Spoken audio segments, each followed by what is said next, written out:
rappelle que pour ceux qui nous rejoignent à l'instant, le président de la République du Ghana, John Dramani Mahama, a exprimé son souhait, tout comme le président Ouattara, de voir les pays de l'Alliance des États du Sahel réintégrer la communauté économique des États de l'Afrique de l'Ouest. Cette déclaration a été faite à l'issue justement de l'audience avec son homologue ivoirien Alassane Ouattara ce mercredi 5 mars 2025 au palais présidentiel d'Abidjan Plateau.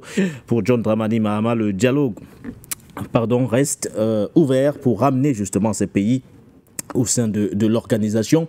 Il s'est exprimé en ces termes, je cite, « Il est préférable d'évoluer dans un groupe de 15 que dans un groupe de 3. Nos pays frères ont leur place dans la CEDEAO et il est dans leur intérêt ainsi que dans celui de la sous-région qu'ils reviennent. » Fin de citation. Le chef de l'État ghanéen a insisté justement sur les enjeux économiques et sociaux liées à cette question. De nombreuses populations de ces pays vivent en Côte d'Ivoire et dans d'autres États membres. Certaines souffrent de restrictions aux frontières. Il y a des opportunités économiques à saisir au sein de la CEDEAO et nous devons travailler ensemble pour les préserver, a-t-il ajouté. Un message que partage le président ivoirien Alassane Ouattara qui a abondé dans le même sens. Il s'est exprimé en ces termes, je cite, « J'encourage vivement le président Mahama dans cette initiative. Je lance un appel aux pays de l'AES. Nous sommes plus forts ensemble.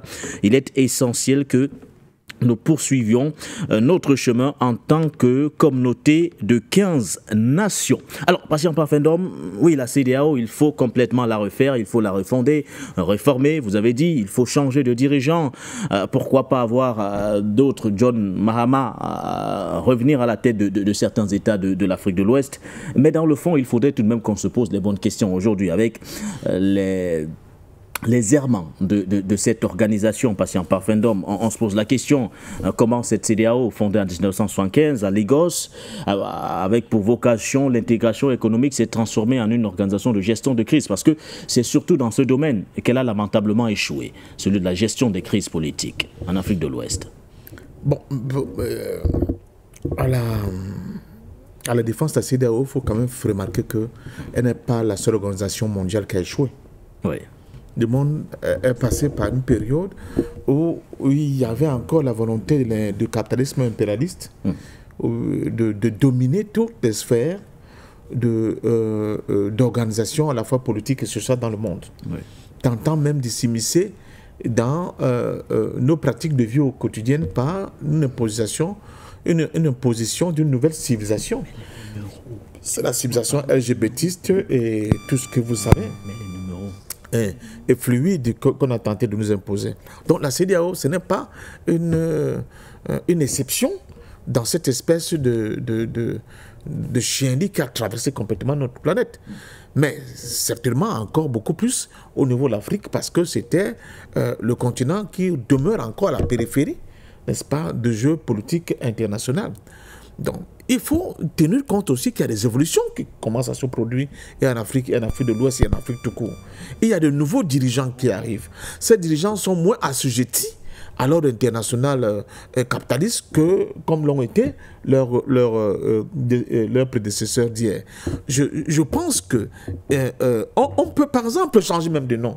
Ne plus l'appeler CEDEAO, je ne sais pas. On peut l'appeler par un autre nom pour que peut-être le mot CEDEAO qui agit un peu comme n'est-ce pas, un repoussoir, et qu'on trouve un autre nom authentique, correspondant à la culture de l'Afrique de l'Ouest, pourquoi pas même un nom africain, et que ce soit le socle, la maison autour de laquelle la nouvelle réalité politique de l'Afrique de l'Ouest va se structurer. Et par rapport à ça, je continue, j'insiste, pour le principe, 15 c'est mieux que 3. 15 c'est mieux que 3. Si les pays de l'AES sont arrivés à cette conclusion et arrivés à construire ce que nous voyons au niveau de l'AES aujourd'hui, mais ne donnons pas l'impression que le restant des pays de la CEDEAO ne peut pas faire cette mutation, cet exercice de mutation endogène pour arriver, n'est-ce pas, à une réalité qui ne sera pas celle glauque dans laquelle vivent les pays aujourd'hui. Donc, je me projette dans l'avenir en me disant, oui, C'est possible que demain, nous puissions avoir un regroupement dans l'espace qui est aujourd'hui appelé CEDEAO. Peut-être qu'on l'appelait, on l'appellerait peut-être Samarou Touré, je ne sais pas quoi, pour être quelque chose qui corresponde à une vision de la résistance et la lutte. Bon, ça va être... si j'avais à voter, je voterais dans ce sens.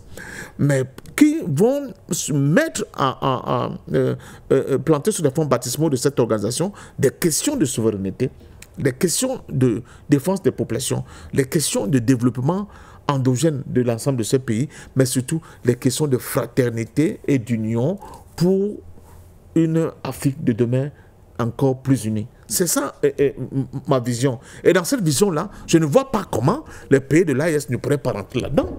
Donc, ne désespérons pas, n'incitons pas l'avenir. Il y a beaucoup de mutations qui se passent dans le monde et en Afrique. Je suis convaincu que cette tendance lourde, comme je l'appelle, finira par impacter durablement l'ensemble des pays africains et produire quelque chose qui nous amènera à voir que les images comme celle de M. Ouattara en train de balbutier parce qu'il est incapable de faire son mea culpa selon de l'histoire ancienne, comme au Ghana aujourd'hui, quand vous parlez de Nana Akufo-Addo, je crois que c'est de l'histoire ancienne, ça commence à l'être, de toute façon, mais ce n'est pas très ancienne, mais la réalité a changé. Donc il faut vraiment en tenir compte. Même au niveau de l'AIS, je crois que hier encore on avait les Compaoré. Aujourd'hui, c'est fini, il n'y a plus de Compaoré. Donc, et il ne faut pas que les Africains se figent, surtout les Panafricains, en se disant, de toute façon, il n'y a rien à faire. Au niveau de la CEDEAO, c'est pourri, c'est la France, ce sont les États-Unis qui dirigent là-bas. Non, il y a les partis politiques, il y a le peuple vent debout là-bas qui n'accepte pas, même en Côte d'Ivoire. M. Sylvain de Bogo le sait pertinemment. Le président Barbo a pris la parole, dit, de toute façon, si moi je prends le pouvoir, je vais reconnaître l'AES. Ça veut dire ce que ça veut dire. Donc pourquoi il n'y aurait pas de mutation? Peut-être un congrès de l'AES et de la CEDEAO qui va prendre un autre nom, qui va prendre des décisions qui vont dans le sens de l'émergence. Ça sera tout de même difficile. Patient parfait. Mais pourquoi?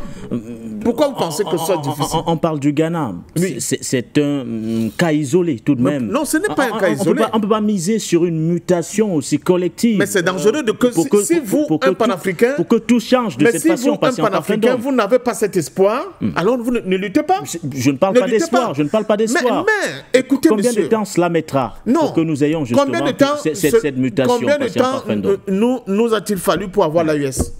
Donc il faut faire attention. Les dynamiques, c'est ça. Combien de temps a-t-il... Qui eût cru que le président des États-Unis puisse dire à Mondo Vision qui demande pardon à la Russie? Il faut faire attention, monsieur Ngané. Un combattant panafricain ne jette jamais l'éponge. C'est pour cela que nous gardons espoir. Voilà, nous gardons espoir. C'est la réalité concrète actuelle, patient parfait. La réalité concrète, on ne peut pas l'ignorer tout de même, patient parfait. Je vous dis toujours, les réalités d'hier ne sont pas forcément celles d'aujourd'hui. Je vous le dis sur ce plateau, qu'une vérité peut être bonne le matin, improbable à midi et dangereuse le soir. Donc, il y a des évolutions. Les choses évoluent. Vous croyez que l'ensemble des Africains, que ce soit les élites africains patriotiques, qui regardent comment le monde bouge, vous croyez qu'ils sont là, ils regardent, ils disent, mais qu'est-ce qui se passe? Non, il y a des conséquences que les gens sont en train de tirer. Et se disent que si l'Afrique ne bouge pas, si l'Afrique ne change pas, avec ces mutations à l'international, on risque d'être encore les gros perdants de ce virage dans lequel le monde est en train de s'engouffrer. Il y a des gens qui se posent des questions. Sur la Syrie, les gens se posent la question même sur la Palestine. Il y a des choses qui, quand vous les analysez, il faut avoir des construits intimes assez puissants pour ne pas commencer à déblatérer, aller dans tous les sens. Dans l'Afrique, telle qu'elle est aujourd'hui, l'Afrique, même la dernière réunion de l'Union africaine, vous n'avez pas été étonné d'entendre M. Moussa Faki Mahamat, même s'il était partant, dire que c'est une aberration. Mais à quel moment, patient parfait d'homme? Quand on avait besoin de ça, on ne l'a pas suivi, patient parfait d'homme. Dans la lutte, le moment n'est pas important. Peut-être que c'était le bon moment pour lui. Peut-être que s'il avait dit avant, il se serait créé beaucoup de problèmes. Qu'est-ce que vous en savez? S'il avait dit avant, cela aurait été pertinent. Qu'est-ce que vous en savez? En tant que président de la Commission de l'Union africaine. Qu'est-ce que vous en savez? savez, c'est une évidence. Vous n'êtes pas à l'intérieur pour connaître les difficultés qu'il a à l'intérieur. D'abord, je vous rappelle que ce poste-là, ce n'est pas un poste décisionnel. Hein. C'est un vaguemestre. Ce n'est pas lui qui décide, contrairement à ce que les gens peuvent bien penser. C'est le président Alpha Omar Konaré qui a tenté de donner un contenu à ce poste-là. Et c'est Omar Bongo qui l'a rappelé que mais si tu penses que tu es parti de ton poste comme président de Mali pour venir diriger l'Afrique, tu t'es trompé. Et ils ont inventé ce projet. Donc il faut faire attention avec ces histoires-là. Je dis que quand on lutte, on garde toujours espoir. Même quand on a été battu, même quand on recule, même quand ces troupes se parsèment, il y a des morts de gauche à droite. À partir du moment où on lutte pour une idée noble, une idée juste, on garde toujours espoir. Moi, je garde toujours espoir qu'un jour, l'Afrique va se transformer, qu'un jour, l'Afrique va se réveiller, sera debout, sera unie et sera une Afrique forte. Et c'est pour cela que je ne désespère pas même d'un espace comme l'espace d'Afrique de l'Ouest. Ce n'est pas parce que la CEDEAO, en devant CEDEAO, trouvons un autre nom. Cet espace-là est destiné à être un espace où demain, les filles et les fils d'Afrique seront fiers d'avoir un espace comme celui-là, qui sera aussi, elle aussi, à la pointe des mutations et des changements pour une Afrique unie, une Afrique forte et une Afrique nouvelle. Merci à vous.